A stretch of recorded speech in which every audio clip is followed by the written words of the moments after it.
Okay, and we are live. Welcome to a new episode of All Things Xbox Podcast. Once again, I've got Logan with me. Logan, how are you doing? Doing pretty good, Jamie. It's been a really busy day over here. How about you? Good. Illness is going around. It's cold weather, but it's Christmas time, so I'm enjoying it anyway. We've had pretty much the busiest week in gaming for a long time, and we've got like 20 topics, so there's a lot to go over. But before we get into all that stuff, Logan, have you been playing anything interesting? Yeah, I've been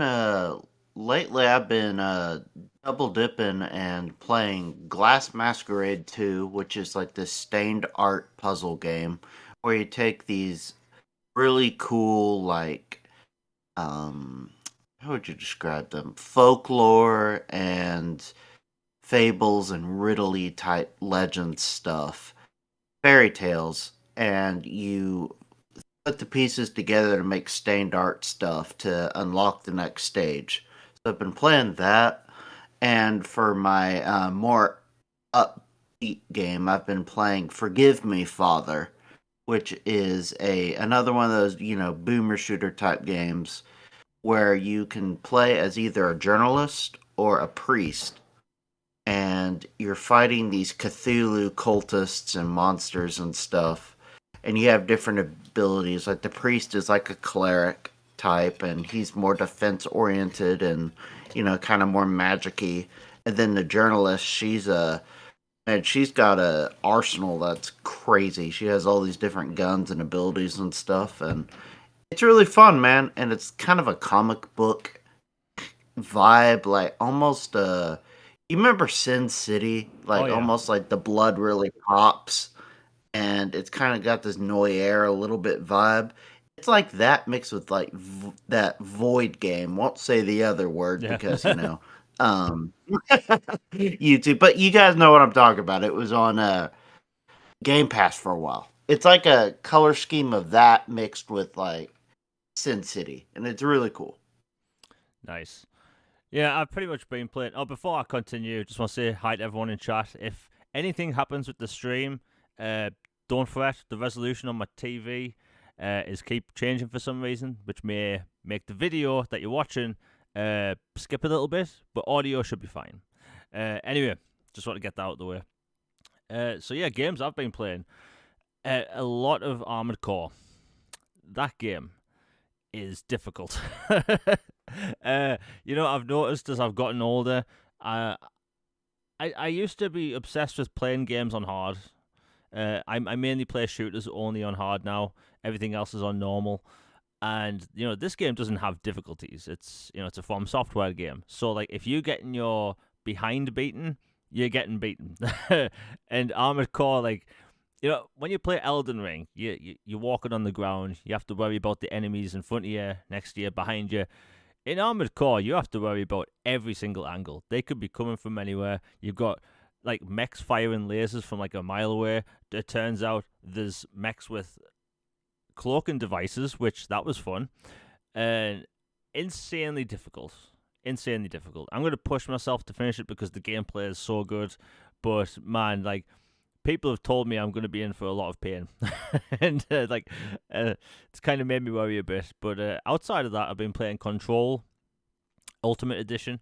Picked it up for £8, like 2 weeks ago or something, and Brilliant yeah, game. brilliant game. Like I haven't played it since it first came out, and I think that game's always popping up in the sale, and I highly recommend people play it. There's no difficulty settings with that game, but you can change almost everything in the settings. So like, even though there's no hard, easy, normal, you can change how much damage, like percentage wise, enemies take off your weapon and how much damage you take. So if you're struggling, you can just reverse the stats around. So I'm just breezing through the game at the minute. I'm just playing on normal, well, normalish settings, and it's such a good game. Like, I've got some gameplay going on now in the background, and you basically have force powers, and basically everything in the environment reacts with each other. Everything's destructible. Like most of the game's set in this massive kind of skyscraper office building, and all the desks, shall I say, can like explode and interact with each other. You can throw chairs at enemies. It's such an impressive game, And like I've always been a fan of Remedy, but I really don't remember much about this game. I don't know what was wrong. Maybe I was drunk at the time when I was playing it, but it's a hell of a game. It's a really good game. The combat stands out, and like going back to Alan Wake and back to Max Payne, like Remedy know how to do good combat. Each game is different than the last, and like they are a gem of a developer. But outside of that, that's pretty much it. So you know what? Let's get into all the topics because we have a lot. You know what? I was gonna save this for later on because we have so much to talk about.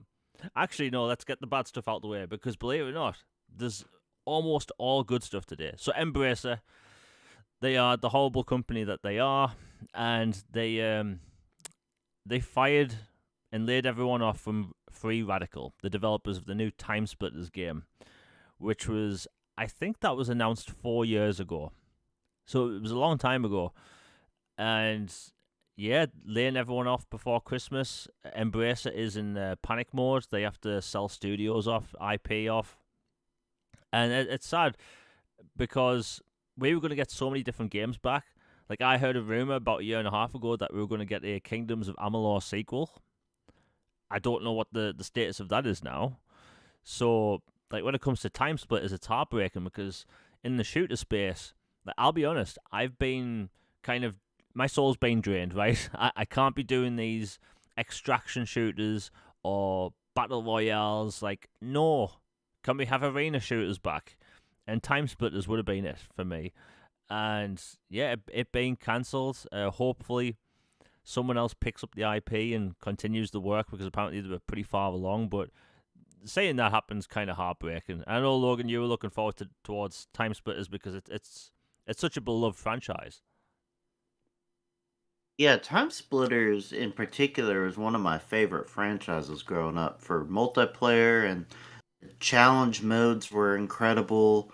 The story was really fun, just like a B movie, just action over the top, sci-fi, time travel. Like 1 minute you're in a 1990s haunted house, and the next you're in 2350 fighting cyborgs with laser guns, and then you're in 1883 with six shooters, fighting outlaws. Like it was so fun, and it didn't take itself seriously, and the challenge modes were a blast. Like, oh, to unlock this character, you had to run around and kill like 15 calamari dudes or whatever within 30 seconds, or blast this many this, or break this many windows, and just really fun modes. And then the characters had different stats and skills for multiplayer, and it was just really, really fun, and there's frankly nothing that comes close to it right now for that all in one package type vibe of a multiplayer game. And the single player, like I said, was super fun. The studio had been closed years ago, then Embracer resurrected it. They brought back a few original devs, and then 4 years later now they've axed it again, and it really really sucks. And I know everybody always throws out, please Xbox save this studio or this Yeah. studio or that, but for this, like, I really would love that.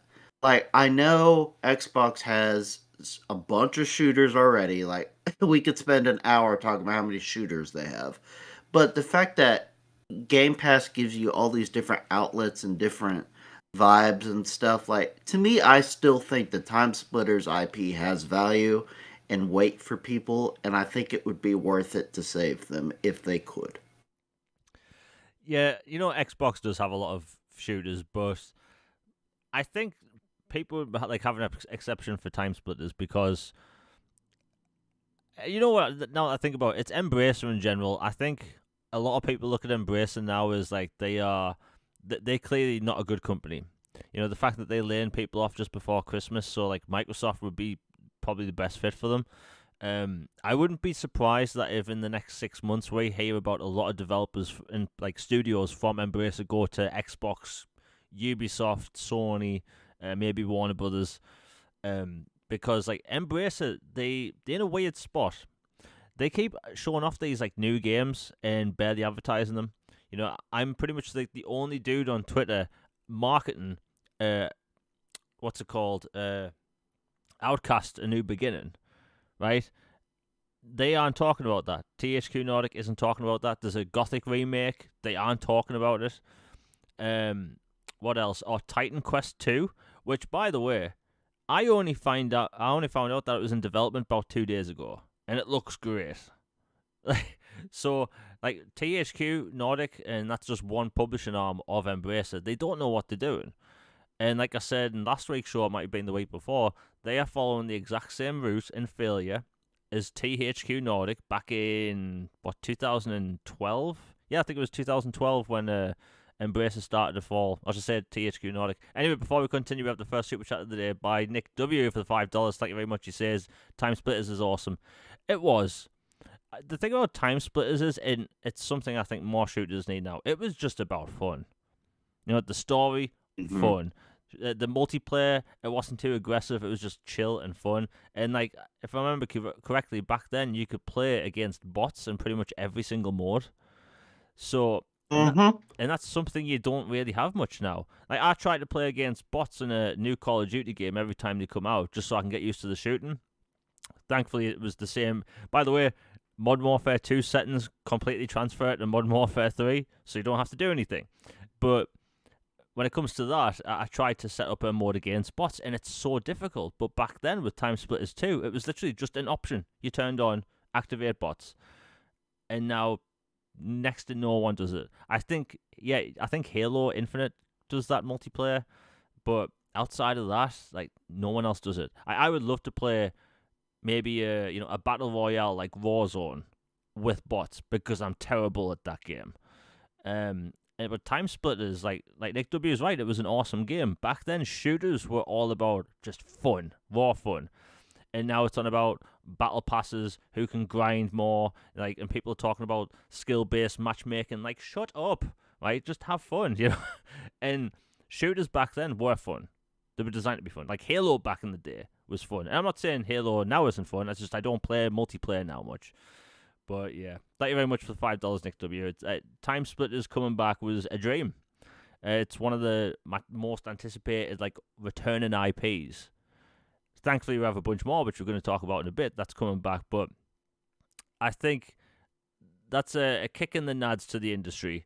And like I said, it wouldn't shock me if that in the next 6 months, Embracer fully shuts down and they literally sell off everything, because they are literally in panic mode now. Like, how do you buy over 100 studios and expect to just, support everyone when they weren't putting anything out?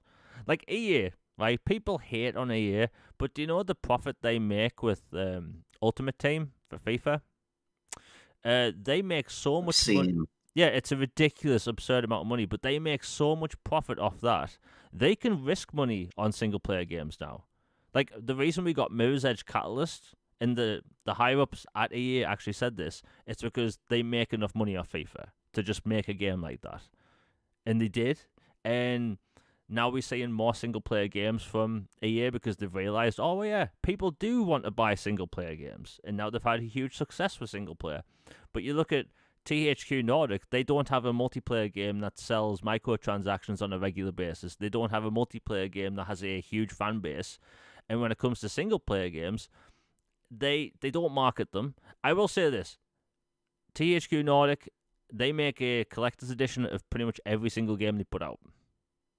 And I think more developers, hint, hint, Microsoft, need to start making more collector's editions. But it's just a shame. It really is. Because, like, Embracer's looked at as this, sort of C-tier publisher, right? Or C-tier company. But if you look at all the IP they have Tomb Raider now, they have Deus Ex, they have, Legacy of Kain, and like those are very much beloved franchises, and now we just don't know what's going on. And the fact that they have everything in like 3 different publishing arms, or it might be 4, like nobody knows what's going on. They have Gearbox. What the hell's going on with Gearbox? It's all over the place. I wish the best for them, because when people get sick of like Ubisoft games or EA games, or Activision games, or anything, I tell people to look at the smaller publishers. Look at Focus Entertainment. Look at THQ Nordic because they make single player games. It just doesn't help that they don't market themselves. I do more marketing for some of these publishers than they do, and that's stupid. That shouldn't be a thing. Anyway, we have a bunch of fun topics to go over. And Logan, have you got anything else to say on Time Splitters before we move on?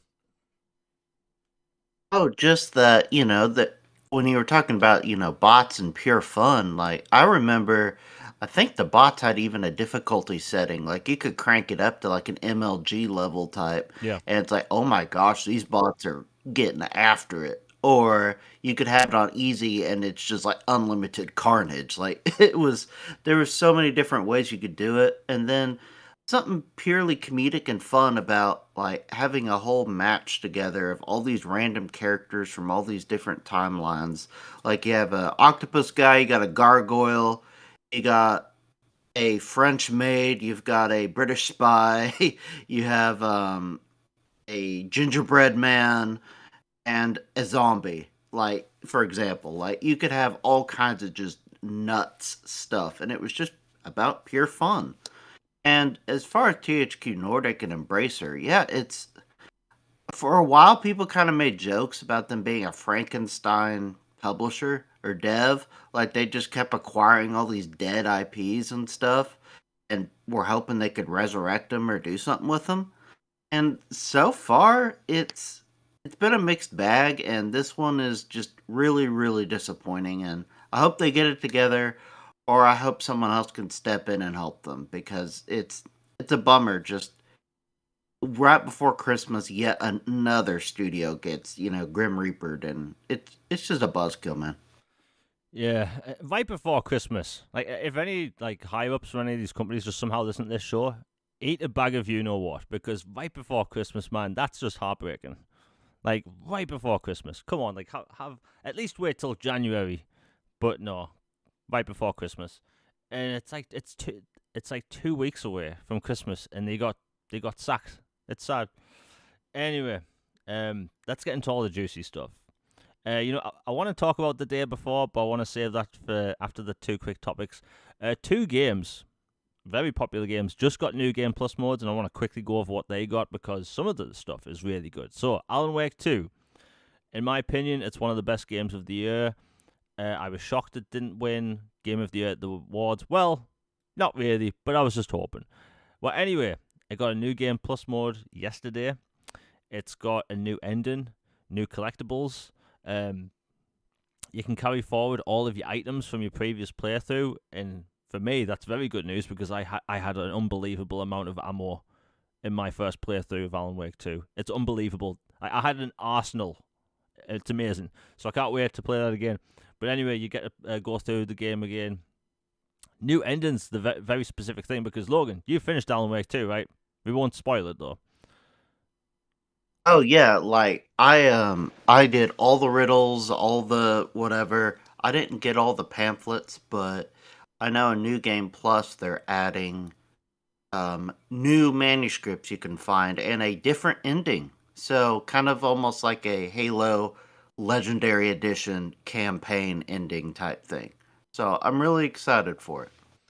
Yeah, so that's going to be interesting because, like, I think it's kind of cool that these developers are putting out these really popular games, and maybe within like a month later, they're getting these like just really cool free updates, which is really nice. But to have a new ending, especially after how Alan Wake 2 finishes, again, I'm not going to say anything, but I'm very curious to see what happens.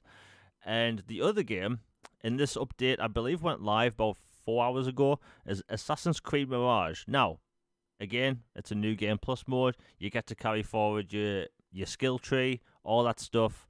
But the interesting part, and they never talked about this for weeks. My biggest gripe with Assassin's Creed Mirage is that when it comes to the parkour, it's almost perfect. Almost. Right?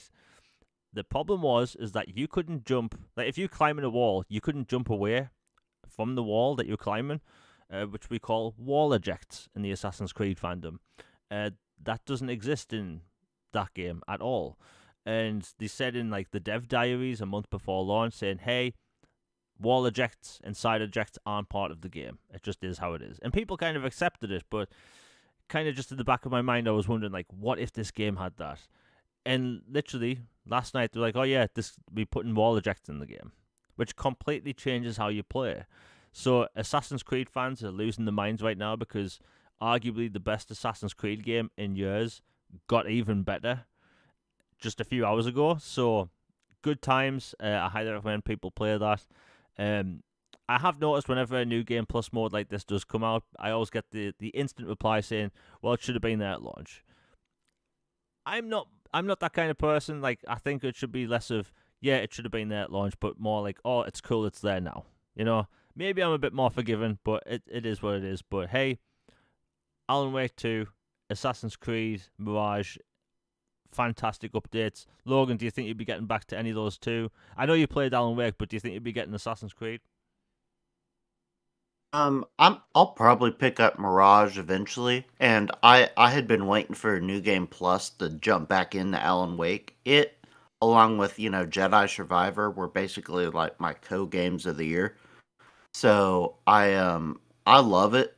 So I'm definitely gonna jump in and get that new ending and experience some of the new stuff they've added.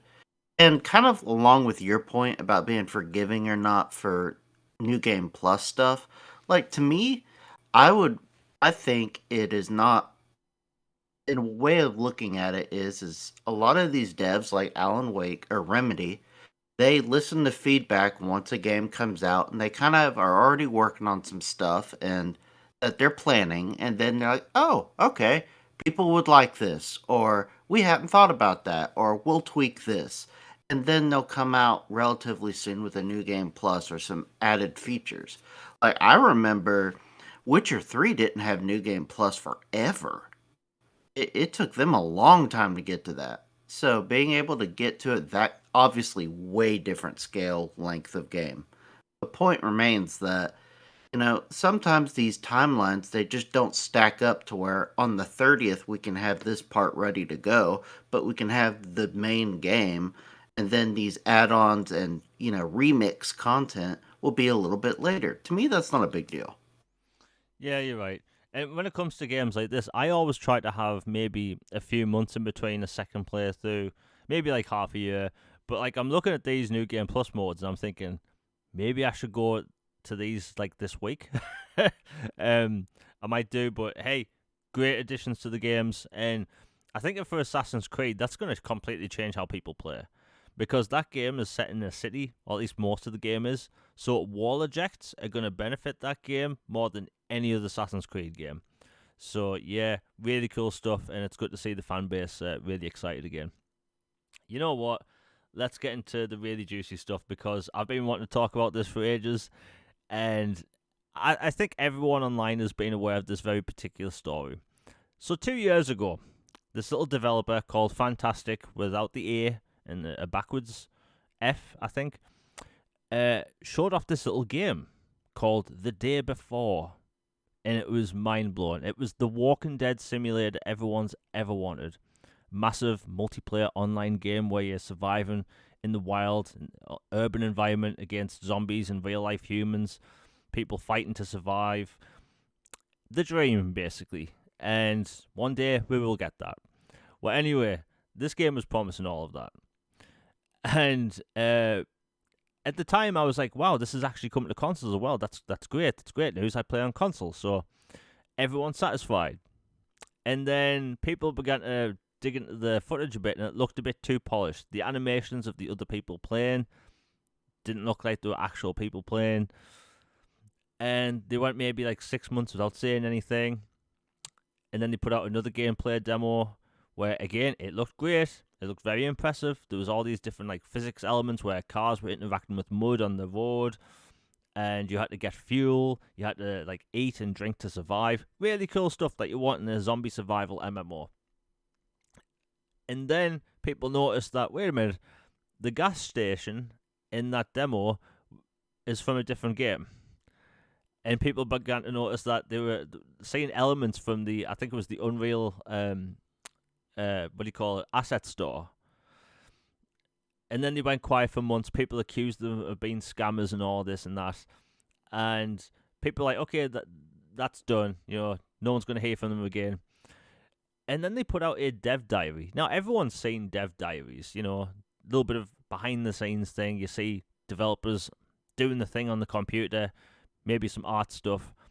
Well, they didn't show any of that. They were just showing off all the free stuff they got off Nvidia and all these like PC centric companies, and so they clearly sold off the idea, and like Nvidia clearly thought, and all these other companies that were sponsoring this team, to give them free stuff, right? Because then they could say, hey, Nvidia, we helped this company make this amazing game with our tech. Cool stuff, right? Fast forward maybe another 6 months, and people began to notice, wait, isn't the font from the main poster from The Last of Us? Which was like, that was Strike 2, I think. And then they put out another trailer, and they literally ripped off the Call of Duty Black Ops Cold War Zombies trailer, like shot for shot, ripped off. It was amazing. And people called them out on it. They copied a poster from The Division, the first one. Absolute rip off. And they copied a poster for that Snow Runner game where you drive, jeeps in snow. I can't remember its name. And then after all the calling out for months and months and months, 6 months later, they put out a new gameplay demo because of, popular demand, and it looked terrible. It looked like an early 360 game. In fact, that's an insult to 360 games. It looked terrible. And it had none of the features people were talking about. There was no zombies walking around in the environment. It was just two people walking around. And everyone was like, okay, it is a scam.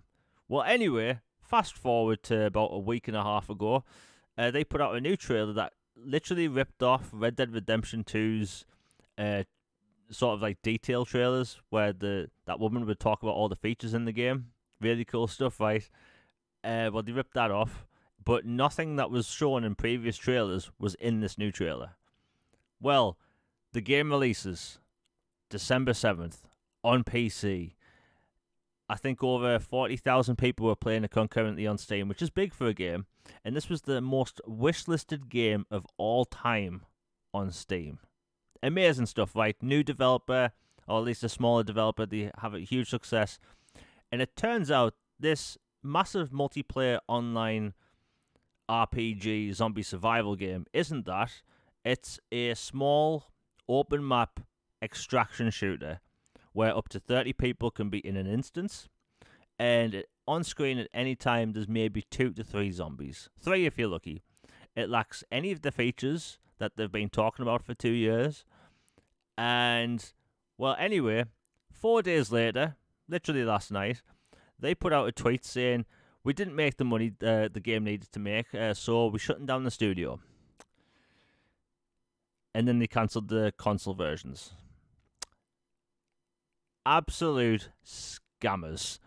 I don't care how many different posts I see from developers over there saying, oh no, we want to make the best game we did. No. You were caught out. You hurried up to make this thing last minute because you had the most wishlisted game on Steam. And then you made at least in between $2.5 million and $4.2 million just off this scam. And that's before anyone maybe, refunds themselves on the game. But anyway, biggest scam of all time in gaming. Incredible. I might see if I can get a t-shirt about it because I'm so impressed. Logan, what do you think of all that? Because I was kind of my jaw was on the floor. Like a scam was going on right in front of us the whole time. And even though we all kind of saw it, it literally happened last night for real. Yeah, this is alleged stuff like this and stuff going on in gaming and stuff has become more prevalent lately. Like, I remember, Abandoned. Do you remember that game? Yeah. It's been quote abandoned for quite some time. I haven't heard a peep from that. And just this game, all the stuff that's floating around about it. And then I remember Star Citizen. When is that game actually ever coming out? There's all kinds of stuff to where it's like you got to be really, really careful, especially about these games. Like, if it looks too good to be true and sounds too good to be true, there's a good chance it might be good to be true. And I don't know, it's just a bummer. Like you expect a IMAX 4K or 8K experience, and then you come home with a VHS. It's like, are you kidding me? Like, come on now. And I don't know. There's a whole bunch to it that just seems rather odd, to put it that way. Yeah, I've never seen a scam like this before, ever, because like normally developers get caught out, but people are finding like full asset packs on this, like in this game. There's an asset in the pack store called a city skyline, not the game, but a skyline for a city, and it's literally that nothing changed. The ambulance pack, it's there, nothing's changed. Even the survival apocalypse UI pack, it's literally that unchanged, and we witnessed it last night. And I've never I've been paying attention to gaming my entire life, and I've loved gaming. We've seen different kinds of controversies happening and all that stuff, but I've never seen anything on this scale. Like they literally made millions of dollars last night, well over the past week, and I think a lot of people are thinking, oh, everyone's gonna, you know, demand the money back, but the average play time is 3 hours, and the amount of time you need to play to get a refund on Steam is less than two. So maybe they are gonna make more money than people think. Um, Biggest scam ever. And the thing is, when the game was debuted 2 years ago, I was excited for it because people want that Walking Dead experience, and no one's put that game out yet. We have had DayZ. That game is very janky. I will say this, credit to them. They put out a post immediately making fun of the whole situation. How they had like things like mantle in one of the first updates, things like that. The ability to climb ledges, because you can't do that in that game, which is incredible. But hopefully Valve does something because it's literally the biggest scam. I think it is the biggest scam in gaming ever. If you look at their previous like track record for games, they release a game and they don't support it, then they move on to the next thing, and then they do the whole war is me. Like if you look at a lot of the reviews on Steam, most of the reviews are fake. Like the positive reviews are completely fake. It's I think it's kind of weird how in the past, I'd say a week, the mainstream gaming media aren't covering this at all. Maybe it has something to do with IGN did the big, what's it called? The IGN first, where they debuted the game. Maybe they feel partially responsible for its success out of the gate, I say. But it is very strange to see that IGN, GameSpot, videogamer.com, nobody's talking about it. Like that is a little bit suspicious. Like, Logan, do you think there's anything behind that? I don't know. The whole thing is just really odd. Like, when you get vague promises about stuff and then things looking eerily similar or, matching, and then like, oh, we make it and then it gets yanked from stores really quickly.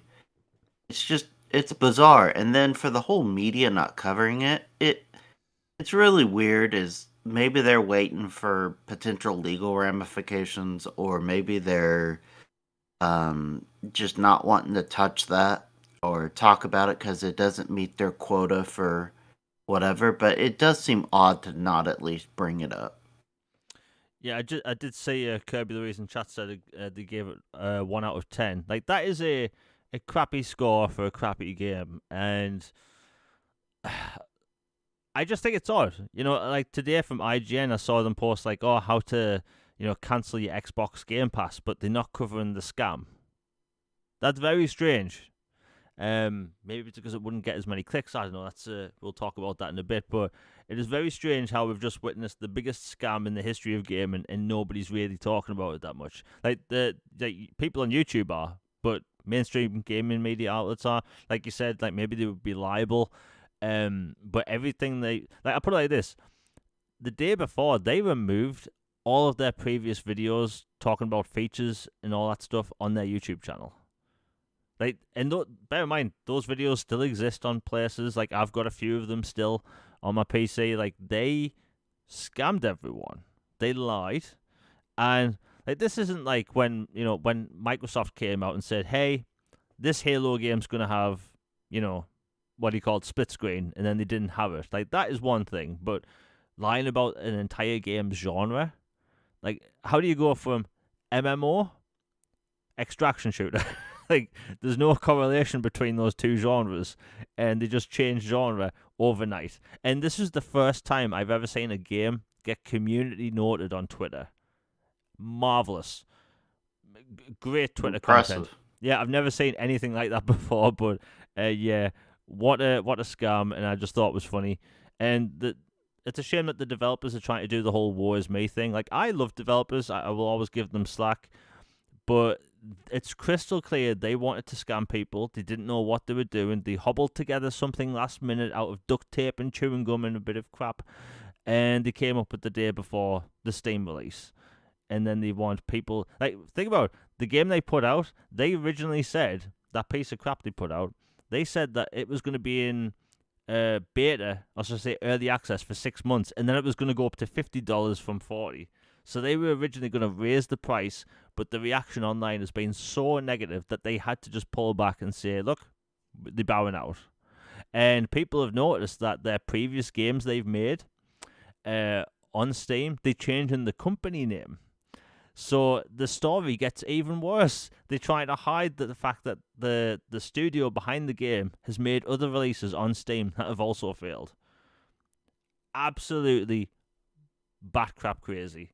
I've never seen anything like this. It's kind of beautiful, really. I hope we will see documentaries about this at some point. I'm even tempted to make one because it's been so hilarious. Although, if anyone's listening, get your money back. Tell Steam the whole situation, because again, it's a scam. And I honestly, like, one of the reasons why I like being part of on a console, you don't get this stuff that often on Steam. And I think Steam is a great store, but the amount of scams and all this stuff that people get on, like, that store, it's ridiculous. Like, you could be buying into just like malware at some point. It's stupid.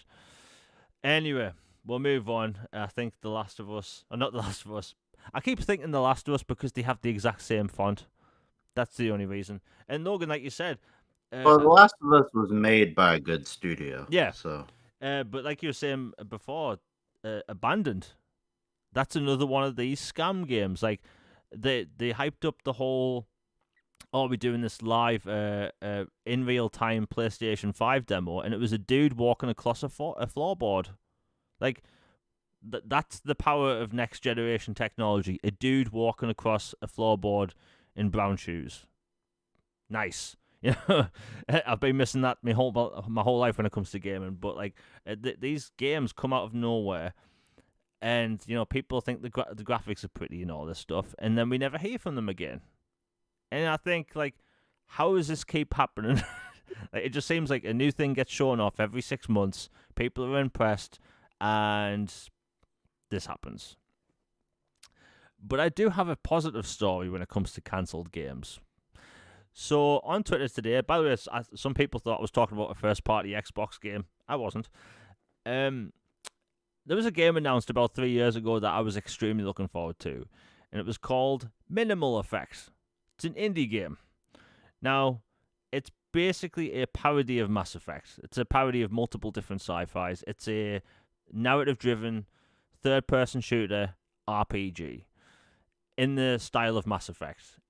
Like, if anyone's seen the, like, Rick and Morty, or I can't remember the name of the Netflix show. I think it was called, like, Strange Space or something.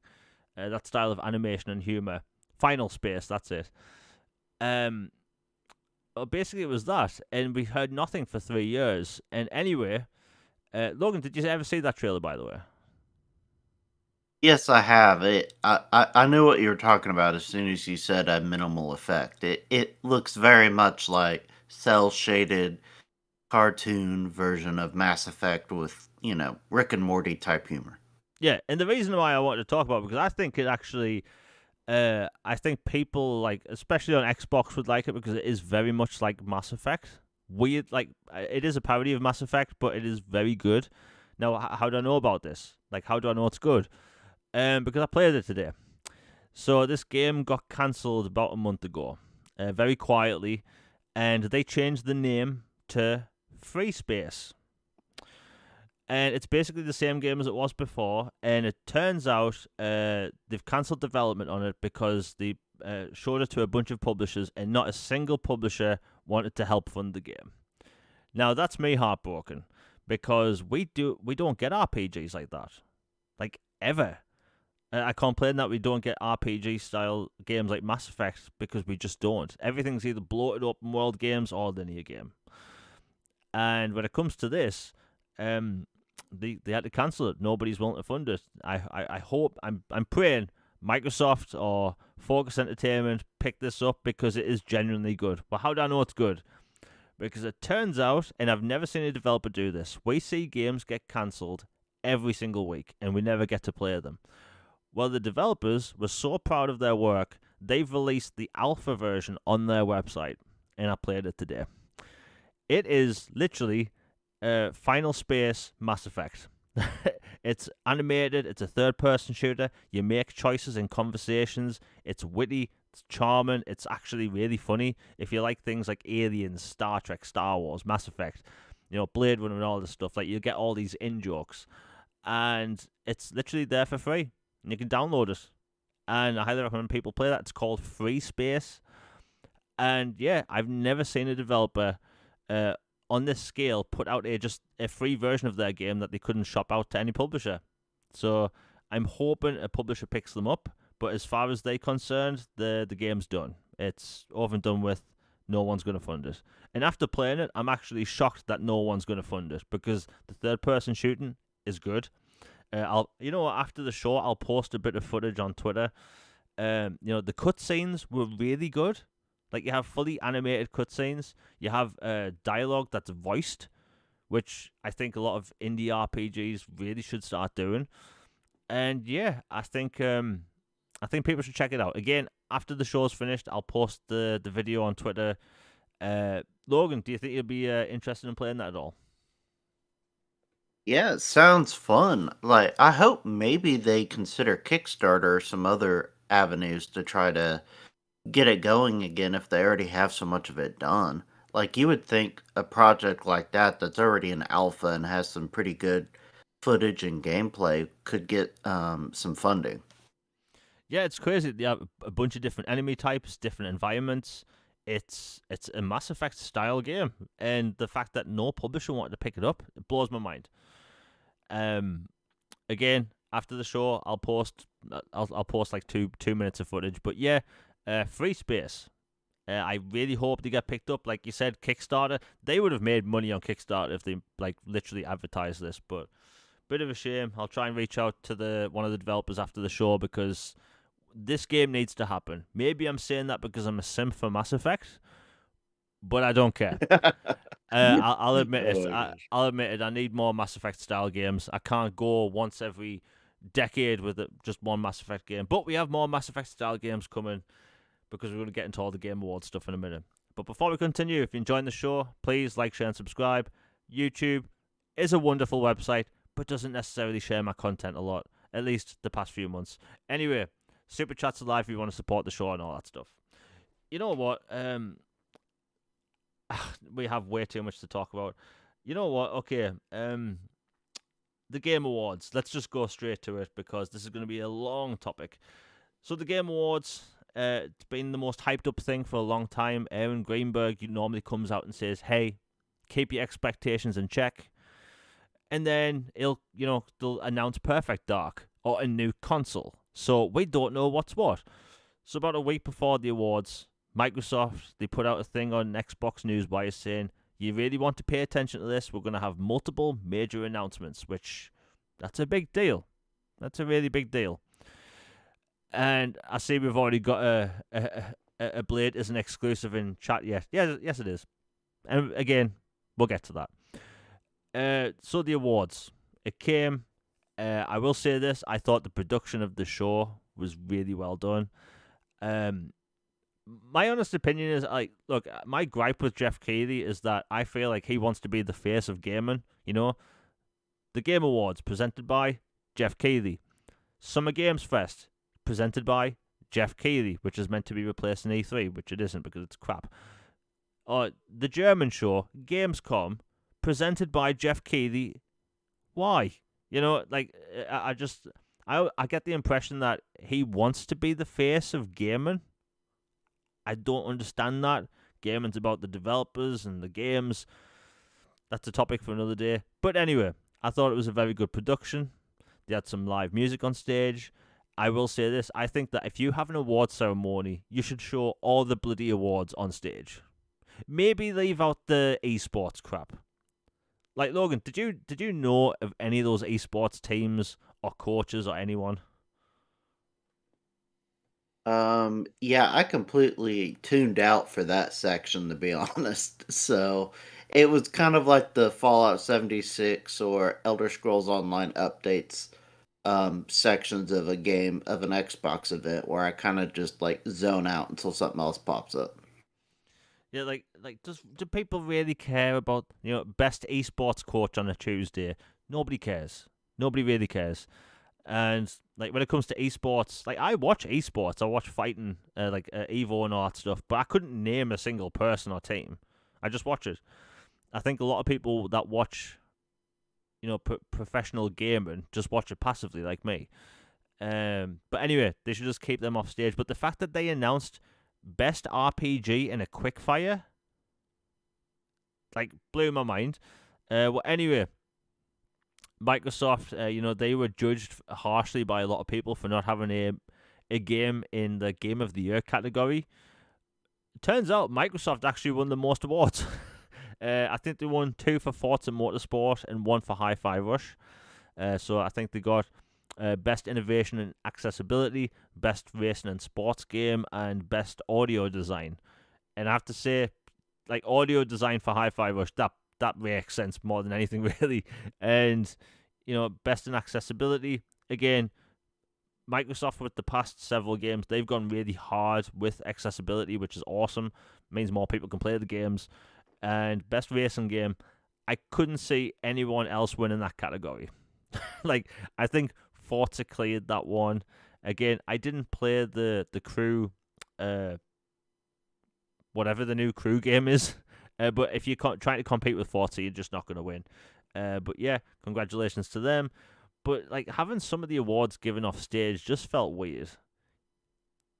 Best RPG goes to Baldur's Gate 3. No one gets up on stage. It was nice to see Remedy get up and actually get awards for a game. I think they got Best Action Adventure, which was great. I think they got Best Music or something. They got a few different awards. It was nice. Best Narrative and Best Director. That's it.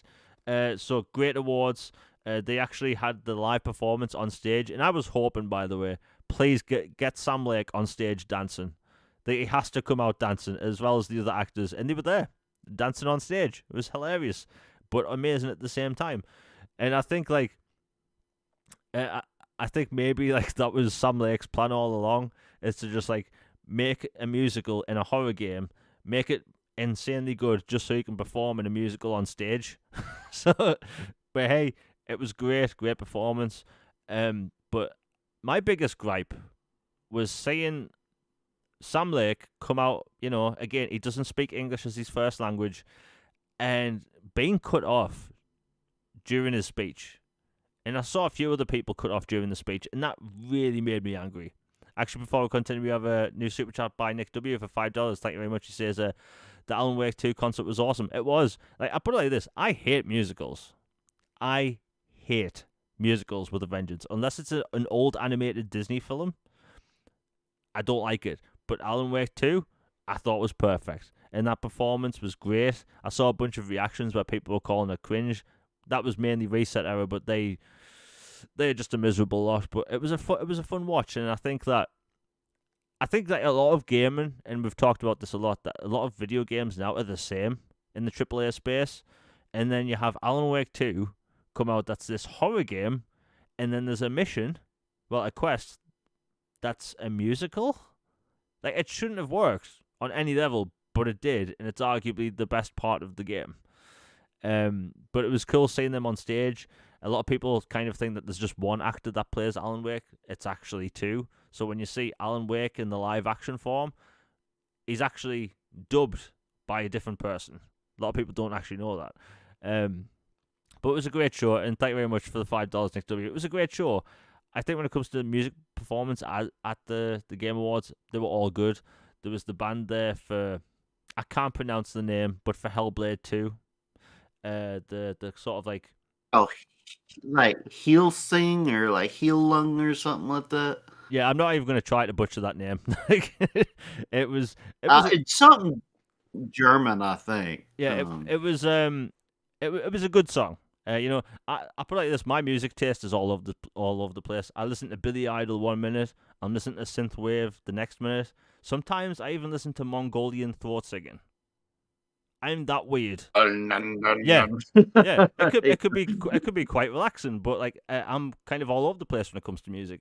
Um, but this I thought was really entertaining. The Hellblade 2 trailer. Again, we're going to list off all the games coming to Xbox in a minute, but like I thought as a show, outside of cutting people off, which really made me angry, and the live performances, it was great. I do think the Game Awards, they do not have to rely on celebrities at all.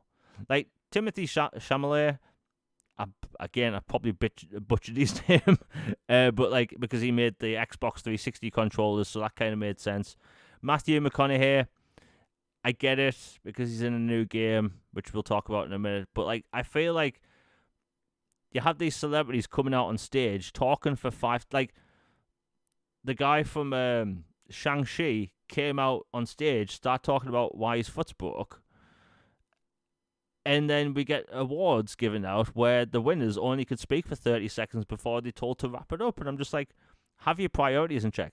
I think Jeff Keighley and a lot of the game industry are still scared of the movie industry. They want to be looked up at by the movie industry and all these actors. That's why you see these high profile actors at these award shows, and why, like, remember when Battlefield 3 came out, you'd have like Snoop Dogg there because obviously he plays games, but you'd see all these other actors like Zac Efron and stuff that never talk about video games. And it's because the game industry is obsessed with getting high profile celebrities talking about video games on talk shows. That's my opinion.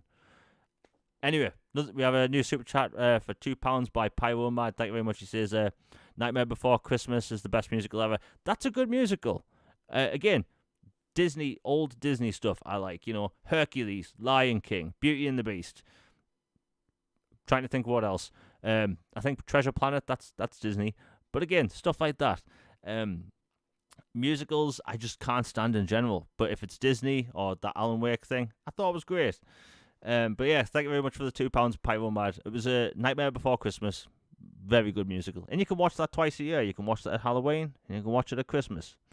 But yeah, outside of the whole celebrity thing and cutting people off, I thought it was an enjoyable award show. I really do. Logan, what do you think of the whole event? What was your opinion on basically everything that happened, and the good stuff and the bad stuff? And then we'll go over all the games. Yeah, I really enjoyed it. It was my favorite game showcase that they've done. That Keeley's done. On one hand, I get that it feels like the devs were rushed a bit, and some really were. Some had more time than others, and it was kind of weird how they balanced that. At the same time, I remember hearing for years that, oh my gosh, we're hearing this guy talk for 10 minutes, and we're here to watch this, or, snap, snap, let's keep this flowing. So I get they have to find a balance, and it feels like he tilted the scales like really far in the other way. And like you said, having a whole bunch of them rapid fire, and they don't even get the award on stage or anything. It's like we're gonna throw RPG and action and racing and this like all together, bam, bam, bam, hip fire, and then move on. But we'll have best adaptation, on stage, and bring out the armored, power suits and everything, and all the celeb stuff was.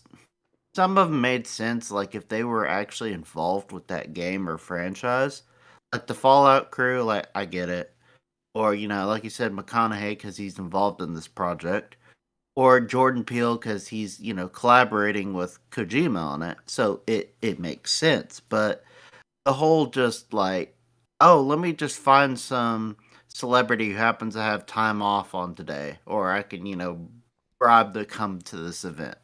It's it's weird, and it's little brother syndrome, honestly, kind of like trying to want Hollywood to like them so much. I'm like, you guys make more than Hollywood now, like by a lot. You do realize this, right? You don't have to bow down to anybody. You're not sisters of the poor over here. The gaming industry is the largest media, entertainment business in the world. So yeah, like that whole thing, it kind of just seemed like a friend and fan club.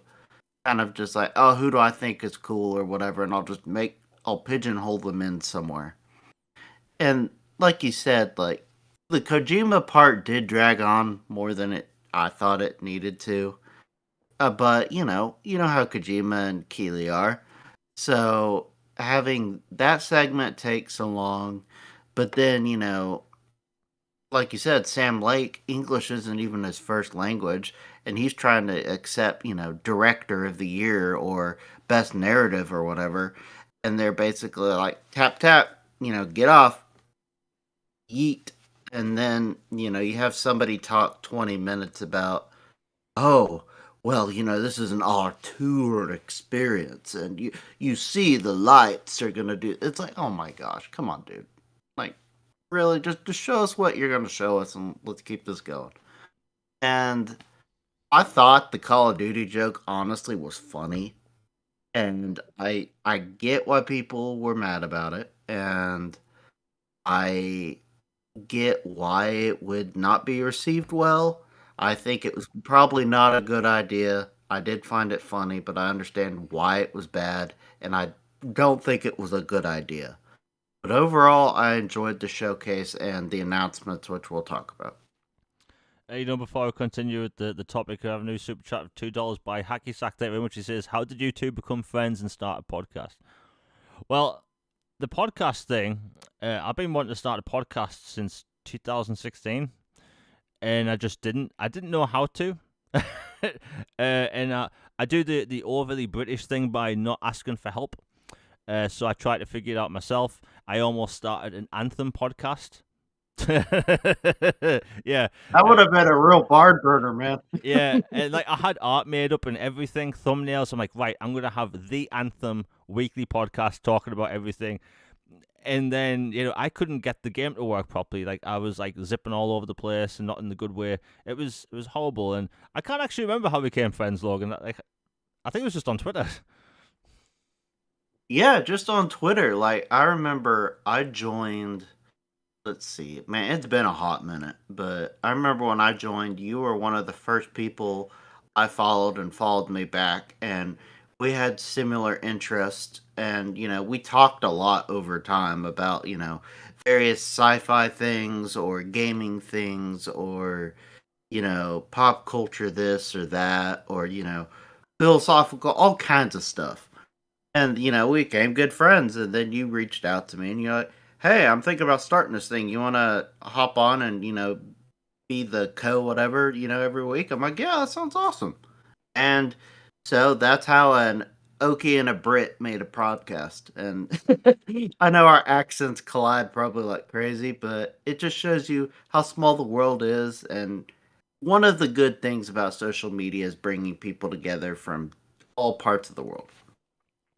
Yeah, and bear in mind, you mentioned the whole accent thing clashing. Like, I, I don't really have like a broad accent, but neither do you.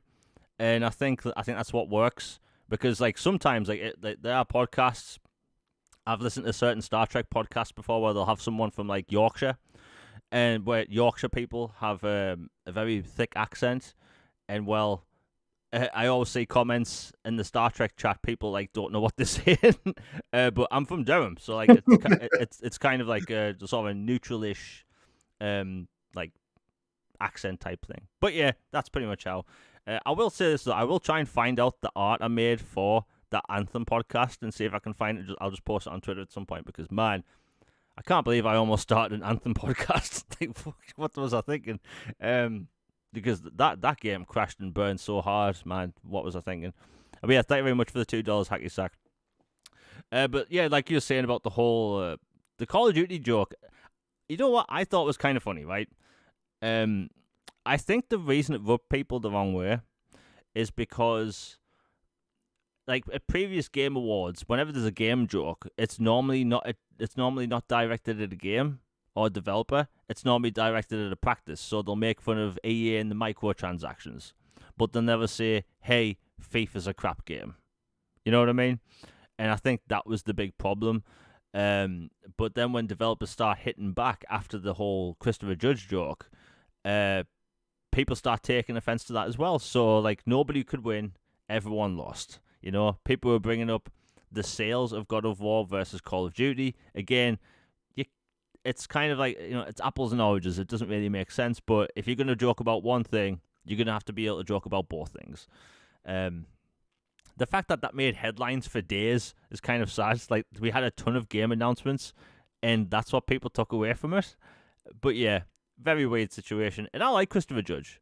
Like, I'm not one of these people that became a Christopher Judge fan because of God of War, a PlayStation game. No, I've been a fan of Christopher Judge since Stargate SG-1. He played indeed. Yeah, he played the character Teal'c, one of the most beloved characters in all of sci-fi. Like, he is awesome in that. He was also in The Dark Knight Rises. Very small part, but very cool. But yeah, people overreacted to that, which is a bit sad. But anyway, we have a lot of games to cover because they literally announced... I've got the list here. So bear in mind, I've got every major game here. I don't have... There's a few indie games announced during the pre-show. But other than that, I have everything announced. So, Brothers: A Tale of Two Sons remake. It's coming to Xbox Series consoles. Now, this one makes no sense to me because we have access to the one backwards compatible, I think, the 360 version. There was a remaster on Xbox One and PlayStation 4. And now we're getting a remake? Okay. Like, Logan, were you seeing anyone ask and, like, clamoring for Brothers: A Tales of Two Sons remake? No, I didn't. I had heard some, buzz about that potentially being a thing, and it became a thing, obviously, but to me, it doesn't really need one, unless what they're doing is they're they're riding the high from It Takes Two winning Game of the Year and doing really well, and they've made a name for themselves, and they're like, you know what, we'll go back to one of our first projects and, make it bigger in scale or, do this or that to it. That would make maybe more sense, but on the surface, it doesn't seem like a game that was clamoring for a remake, like take an N64 game from '98 or a PS1 or original Xbox game. Like, it didn't need it, but if they make it better, then okay. Yeah, I mean, I'll try it out. I think that was published by EA, so that might pop up as an EA original. I'm not entirely sure. But anyway, they announced a game called No Rest for the Wicked. This is a new game developed by the Ori developer, Moon Studios. Personally, I thought it looked fantastic. It's sort of got this kind of watercolor paint, like art style, and it's a fairy tale type thing. I love the look of it. Again, it's Moon Studio. You're going to get a very charming game in a very whimsical world, but it looks kind of darker this time. They announced a game called Exodus. Now, this game I was all over. Like, this is my game. When this game came out and they showed it off, I was like, oh, so they made a game directly for me alone. Thank you very much, Archetype Entertainment, because this game is Mass Effect. Like, it's basically so basically this game's being made by a bunch of Mass Effect 2 and Mass Effect 1 developers, Batman Arkham City developers, a few developers from Naughty Dog, I believe.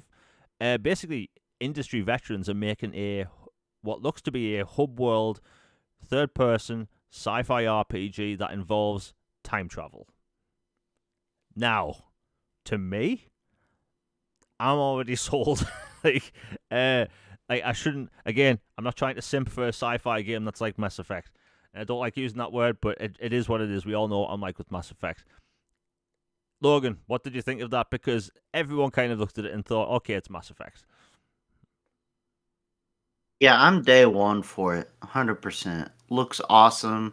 Matthew McConaughey coming out and being all right, all right, all right, and then basically gave me Interstellar vibes a little bit. Maybe it's because he's involved in it, and I'm just assuming, but I'm all for more sci-fi RPGs and narratives and space stuff. Like most of the space stuff we have now is simply, oh, there's this big alien bug I need to blast to bits, or I'm in a spaceship, vroom vroom, fly around. But there's not like a whole bunch of narrative, like heavy, intensive decision making type games. And something like this, narrative wise, really scratches an itch. Yeah, so from the description, and if people want more of like Exodus, what we saw at the Game Awards was actually the shortened version of the trailer. There's a 5 minute and I think 40 second cinematic trailer on their YouTube channel, and it's actually really good. You get a hell of a lot more story in that than what we saw at the Game Awards. But yeah, I think Mass Effect fans a little bit more happy now because we don't have to wait till 2029 for the next Mass Effect. We can get the kind of like Mass Effect in maybe next year or the year after. We didn't get a release year. That's the only annoying part. But outside of that, the game looked fantastic.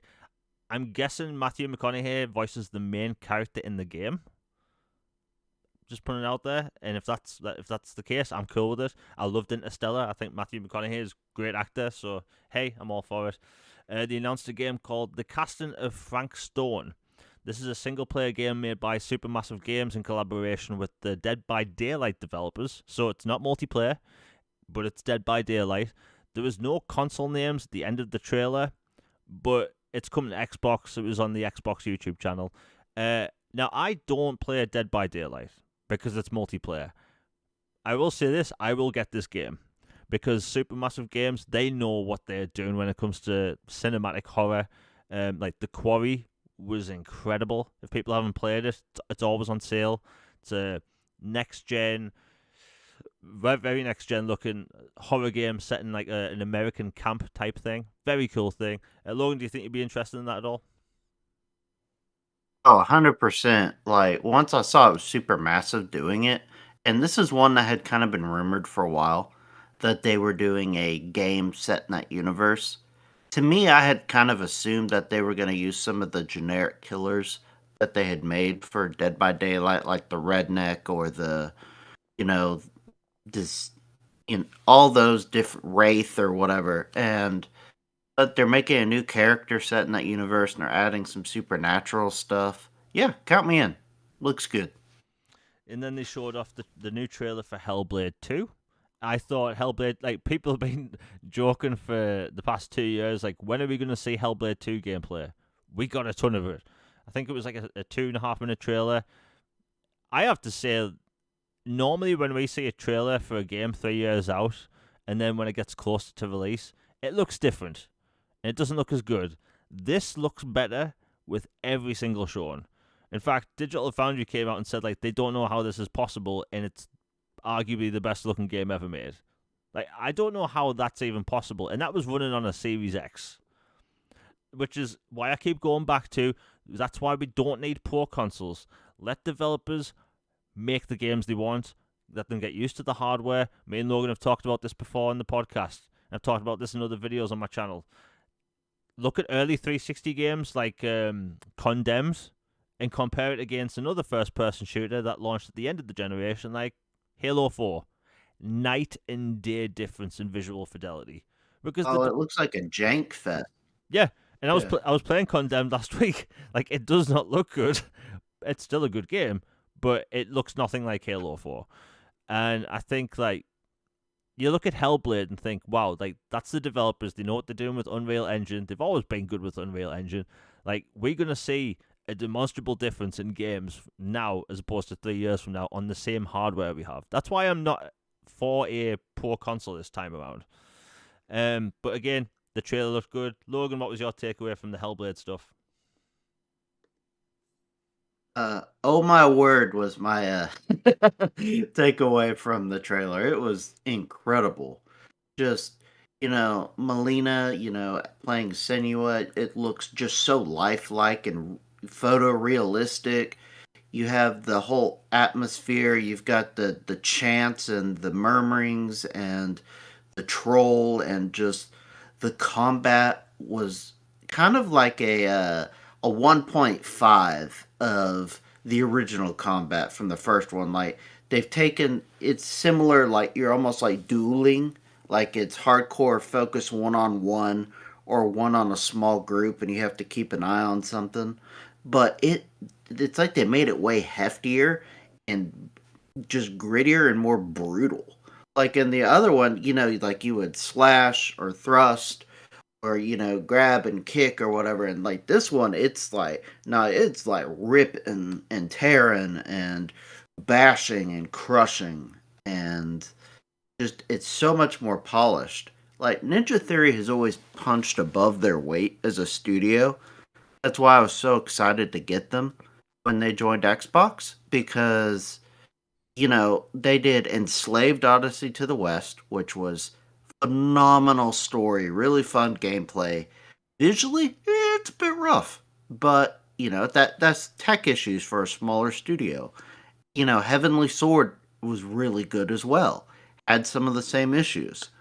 And then, Hellblade comes out and it's like, man, this is a small team. They put this out there with that shoestring budget. Imagine what they could do if they had a bigger budget. Lo and behold, they join one of the like three biggest, entities in the world. And so now they have a full-fledged mocap studio. They've like massively upgraded their staff numbers, tech, resources. Like Melina, there was a dev diary where she talked about how she had, even during pandemic and COVID and stuff, and she wasn't allowed to be in studio, she was still practicing like against like her husband or partner, somebody, I can't remember. And, combat and stuff like that, and like mocapping basically away from the mocap studio. And you can tell like they have gone all in on this. Yeah, you mentioned Melina. That's the name, right, Melina? Yes, I believe so. Yeah, I'm pretty sure she's married to a MMO. Not MMO, MMA fighter. Bit of a difference. Oh well, that's a perfect person to spar against then. Yeah, so she does all of her own stunts and that, and as you're saying, the mocap footage, but it looks incredible. I think people aren't going to be disappointed. I will say this though, there was no release date at the end other than just the 2024, and I'm putting this out there. I think that game releases in April, or at least by April. Um, Microsoft, I do think they will hold a developer direct again in January and announce stuff there. Um, it just seems I think Microsoft maybe want more attention on their own release date on their own show because they have a lot of things to announce there. So I think Hellblade could possibly hit the next developer direct thing. But hey, we've seen it. We know it's coming next year, and it looks fantastic. Anyway, we have a lot of oh my god. So straight after that, we got 5 games announced by Sega. Now, for the past year and a half, maybe 2 years, Sega's been going on about how they have this super game in development. This game that's going to be like the biggest thing ever. And they've kind of teased that this was going to be announced at the Game Awards. Well, what they showed off was a trailer for 5 new games, and it kind of blew everyone's mind. So they announced Jet Set Radio, Shinobi, Golden Axe, Streets of Rage, and Crazy Taxi. All new titles. Mind blowing. Like my jaw was on the floor when I was watching this because I was expecting maybe it's going to be like a new Yakuza game or something with multiplayer. No, it's literally the probably the most requested games Sega's ever had, all announced in one trailer. like, like Jet Set Radio I think is probably the most requested Sega game ever. For me, I would love that. Crazy Taxi coming back. I've always thought that would be great, but I don't know how they bring it back. Golden Axe, I don't know how they bring that back. And I saw that trailer and my mind was blown because like Golden Axe is 3D now, and it looked like that. Crazy Taxi, there's now police that chase the taxis as well, which looks like we might have multiplayer modes, which makes the game really cool because you're gonna have taxis trying to make lifts while being chased by police. It's crazy. I was so I was so mind blown that that happened because I grew up on the Mega Drive. I had the Mega Drive as a little kid, so like seeing like Sega go from like where they were when I was a kid to not having a console anymore to now they're going to be pumping out some crazy amount of games, and then they have and more at the end, which means who knows what else they're making. But I can't wait for it. Logan, you are obviously hyped about this. What do you think? Because that's 5 games just randomly announced. Yeah, they just Infinity Gauntlet like announcement. It's like, all right, y'all want some resurrected games? We got them all right here. Snap. And it was crazy. I mean, Crazy Taxi looks awesome, super fun, zany like it always did. Shinobi, a Jet Set Radio remake is just. I'm really, really hyped for that one. I was always so bummed that they couldn't get that one approved for BC for, probably soundtrack reasons, to be honest. But that one is coming back. And then, Golden Axe is one that's like, huh, Golden Axe for modern era. I'm really intrigued how you're going to handle this. But then they show the gameplay in the trailer. I'm like, okay, I'm down for that. And, Streets of Rage, they had that studio who had done Streets of Rage 4 and the expansion for it did a phenomenal job and a lot of people liked it, so it makes perfect sense to continue that. Go, you know what, let's have Street Rage 5. Yeah, let's keep a good thing going. And then the and more at the end. If Echo the Dolphin is not in the next batch, I will be very sad. Yeah, it wouldn't surprise me if that's in there. Although I remember as a little kid, I could never finish that game. That was the Dark Souls of when I was a little kid. It doesn't help that I was basically a baby, but like that was difficult. But yeah, it's cool to see Sega come out like this and just announce all those games, like Crazy Taxi. Like, who thought that would come back of all games? And then it was there. Loved the announcements. Jet Set Radio, I think out of all of them, looked the most impressive. Like that looked wow. Next gen cell shade and all that stuff. They said they're going to be releasing over the next few years, but I don't care. They can take as long as they want because Sega's back. They have hardcore JRPGs in development. They have, Atlas making the Persona games and their Shin Megami Tensei games. They have Yakuza in development as well over at RG. Always get the name mixed up with that studio, but they have JRPGs and then they have all these things as well. And they have Sonic coming back. It's crazy. I think it's going to be a really cool time for Sega fans because, like, let's all be honest. Like 20 years ago, 22 years ago, when the Dreamcast failed, people thought Sega were done, and then we start getting Sega games on the GameCube, and it was weird. I remember putting a Sonic game in my GameCube and thinking, ugh, this feels weird. Like, it's unnatural. Blasphemy. Yeah, like, I think that was like Sonic Advance 2 or whatever it was, but that was weird putting. Was that the one with the chows? Yeah, Like the little. yeah, Oh, yeah. yeah, the Chow Garden. I spent countless hours in that Chow Garden. It was a good I game. know Chuck so many of those things. Yeah, they were so good. But yeah, Sega's back, which is really cool. Anyway, we'll continue. Oh, this was a really cool announcement, which I was surprised to see the Xbox logo at the end. Visions of Mana. Brand new title set in the Secret of Mana universe. Also announced for Xbox Series X and S. One, I thought, as the trailer was going on, and I noticed the little mushroom enemies, I was thinking, oh, it's Secret of Mana. And I was thinking, okay, well, let's get ready for the PlayStation 5 and Switch logo. As we used to. And yeah, Xbox logo. It looks great. And I'll be there day one. It looks fantastic. I've never played a Secret Mana game before, simply because I was a Sega guy, and then I was onto N64 and PlayStation, all that stuff. So, like, I've never had the opportunity to play a Secret of Mana game. However, that looked fantastic. It looks Dragon Quest style of quality, which I'm all for. Logan, what do you think of that? Because I thought it looked pretty good. Yeah, that was a really good announcement, like for a variety of levels. Like, even if you aren't the biggest, Secret of Mana fan or that franchise or that style, The fact that a major new announcement from Square Enix has Xbox, day one logos pop up alongside the PlayStation and Switch is a big deal. Because as you and I have had, like, I can't even count how many rants we've had about Square Enix and how basically people should just, like, ignore them for a while. Like, you know what? They can take the cone of shame off now. That they're starting to bring some stuff to Xbox. So this is just the start. People want the heavy hitters, but this looks really nice and artfully crafted, and I'll check it out. So, thank you, Square, for being nice and starting to make sense. Yeah, before we continue, we have another super chat by Hacky Sack for $2. He says, maybe Super Game means all of these games are in one app. I mean, that could be it.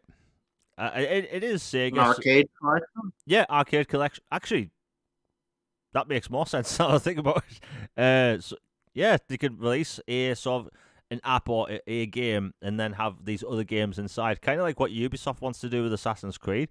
So I think Hacky Sack has a point. That could possibly happen. And you know what? I wouldn't actually be against it because I want to play all those games anyway. So yeah, thank you very much for the $2. That's actually pretty smart. And let's be honest, Good idea. I can see Sega doing that. But yeah, when it comes to the whole Secret of Mana thing or Visions of Mana thing, it was nice to see a brand new AAA title by Square Enix that wasn't a cherry picked game, because we don't get the AAA Final Fantasy games on Xbox. We get these weird offshoot games. We got Crisis Core, which, by the way, I think is amazing. And then we got things like the Diofield Chronicles. I'll never get that name right for as long as I live. But whatever that game's called, we get these like weird offshoot games. But no, brand new Secret of Mana game. I will say this though, I tuned into a bunch of different PlayStation streamers to see what their reactions were like, and they were happy. And then their faces just changed when they saw the Xbox logo. like not everything has to be exclusive. You can still play it.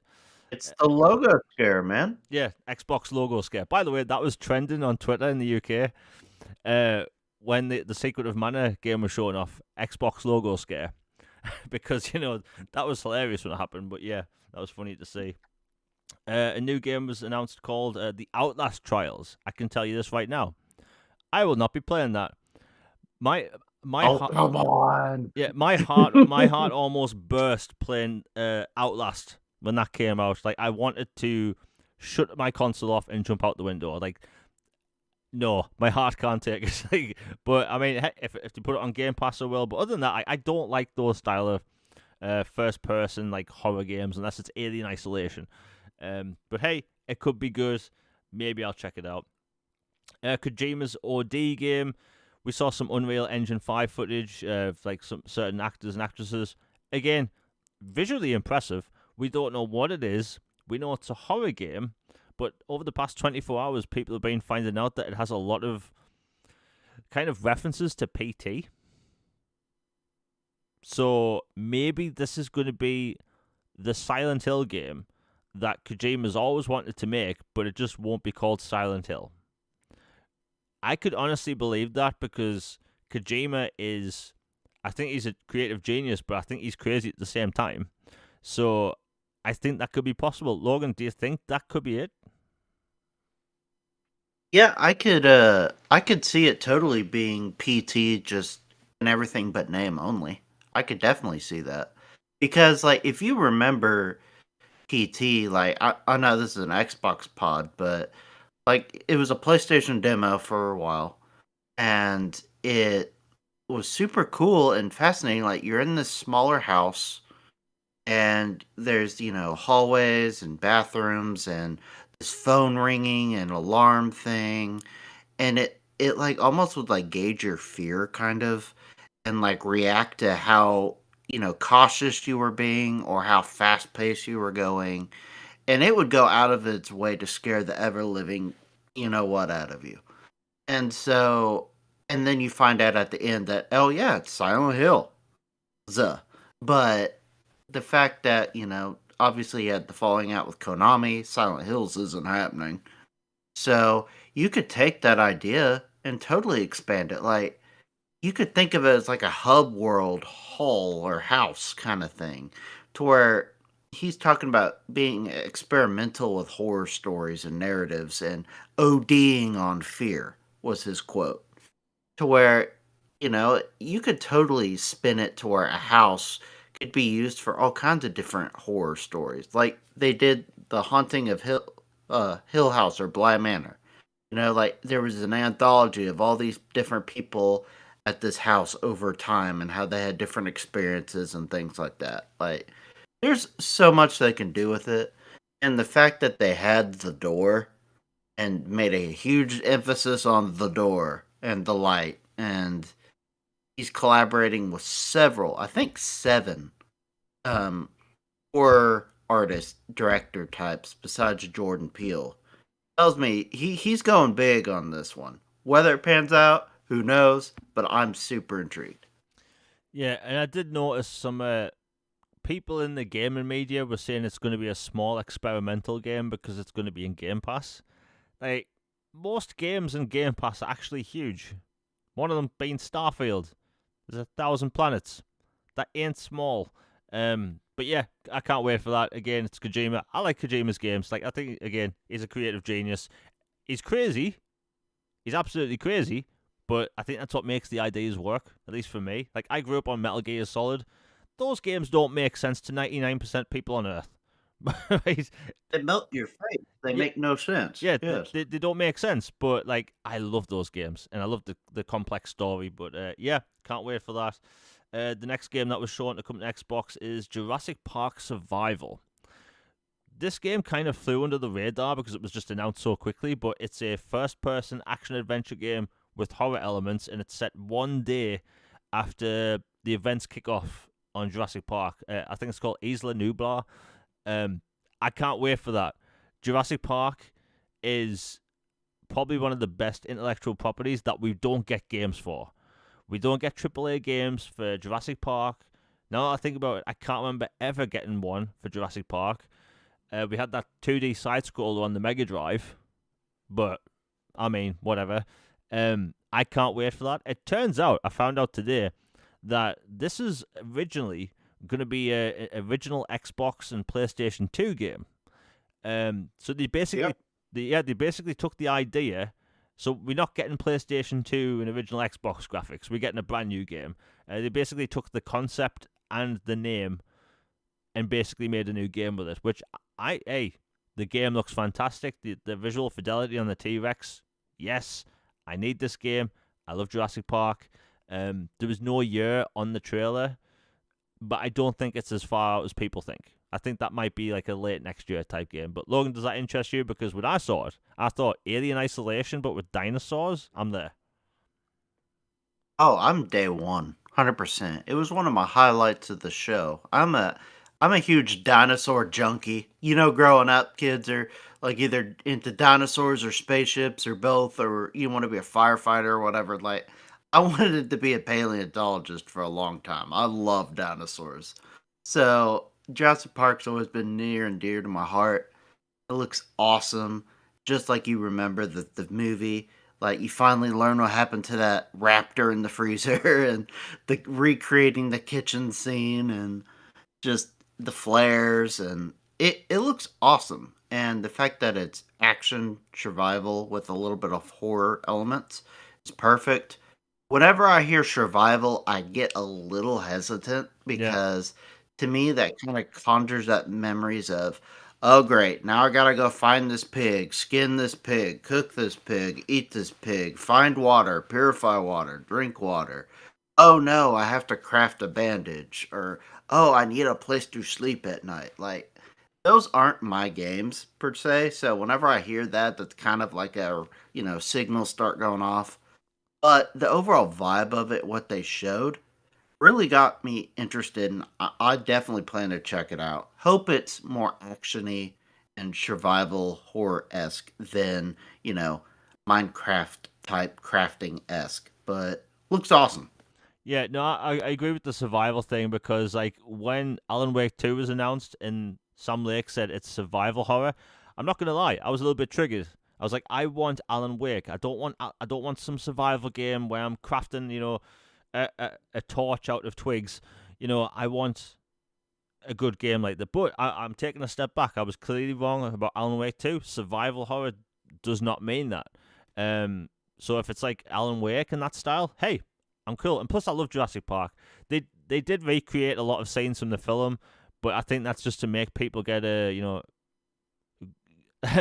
nostalgia like for the game. Have to be careful how I word things. But hey, nostalgia, loved it. I love Jurassic Park. Yeah, looked good.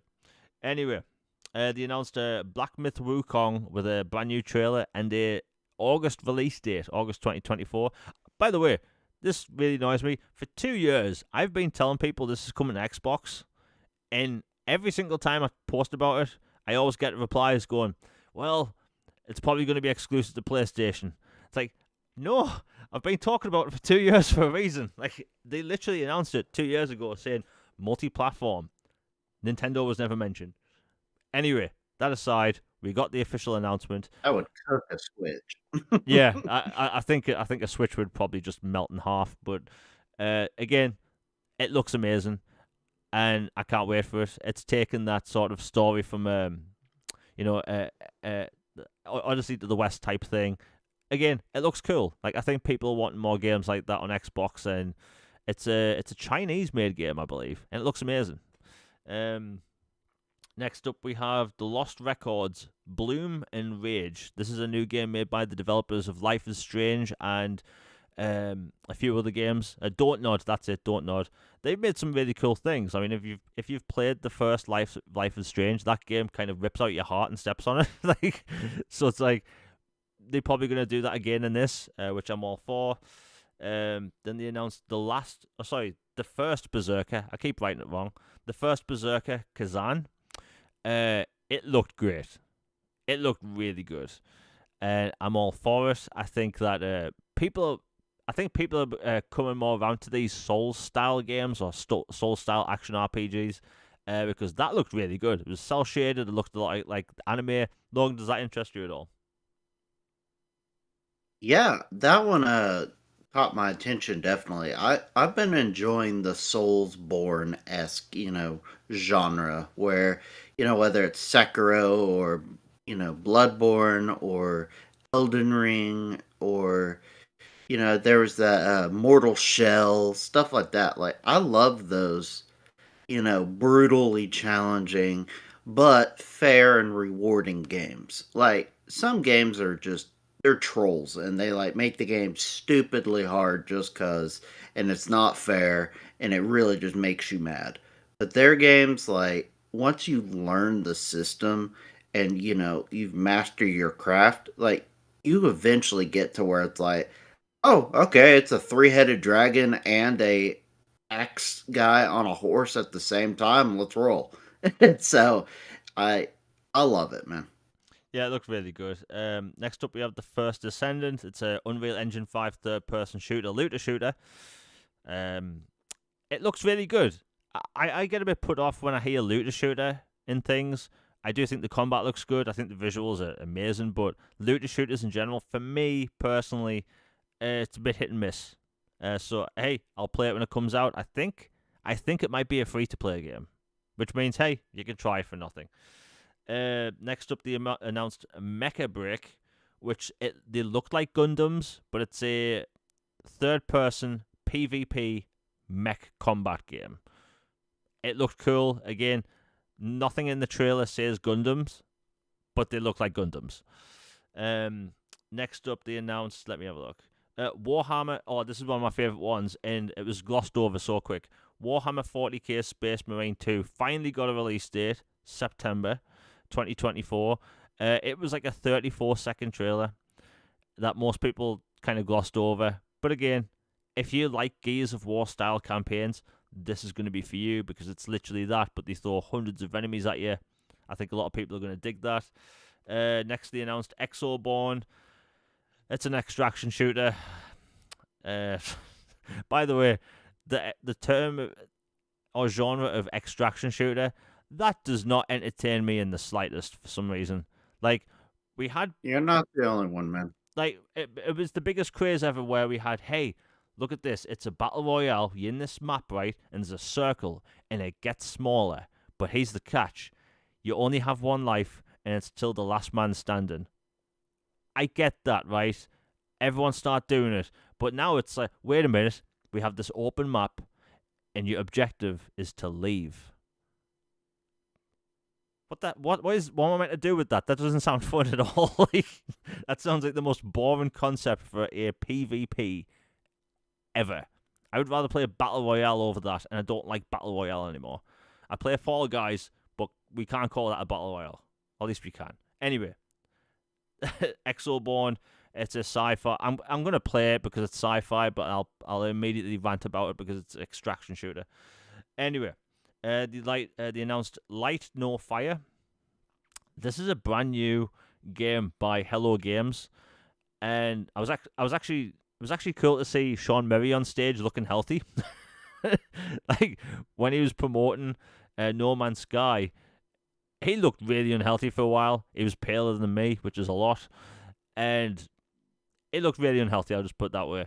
But hey, he was out on stage, happy to talk about his new game. It looks like they've taken the tech from No Man's Sky and applied it to one planet. Again, ambitious. And one of the biggest gripes for games for me is that whenever you see a mountain in a game, let's be honest, it's not a mountain. It's a big hill, right? 90% of games, it's a big hill. Outside of Elden Ring and maybe Skyrim, they are on Witcher 3. Like, they are all just tall hills. But it was open world Earth, and all players are going to be in the same map at the same time. That is crazy. People are going to be forming like groups and clans and stuff. You know, it's medieval, kind of medieval fantasy, No Man's Sky, but on Earth. I thought it looks really cool, to be honest. Logan, what do you think of that? Because it's No Man's Sky, but on one planet. Yeah, it looks fun, and I enjoy the idea of No Man's Sky. I haven't really dived into much. So the idea of like a medieval version of that, or kind of an Earth terrestrial bound one with like dragons and warlocks and knights and that kind of stuff, it sounds fun. And it sounds like a perfect, Game Pass type game for sure to get a good audience. Yeah, I can see people coming up with like crazy inventions and stuff because that is a type of create your own adventure type game.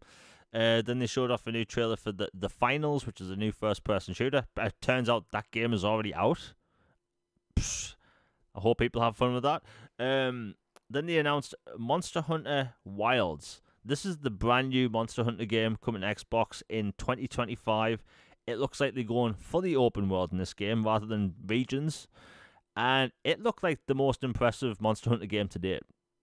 It looks like my biggest problem with Monster Hunter is that you never saw like groups of animals and like a lot of them. It was always like small packs, 2 or 3, and it looked like they were going on a bigger scale. This is Capcom's huge game, and yeah, it's coming to Xbox, which is great news. But let's get onto the last game because this has caused drama ever since. Blade, Marvel's Blade, the Daywalker, the Bethesda and Arcane Gaming simulator. yeah, the Bethesda and Arcane Leon simulator. I'm all over the place there. Arcane Leon exclusive game was announced on stage. No term of exclusive on the thing whatsoever. I'm all over the place. It's late. Anyway, there's no Xbox logo.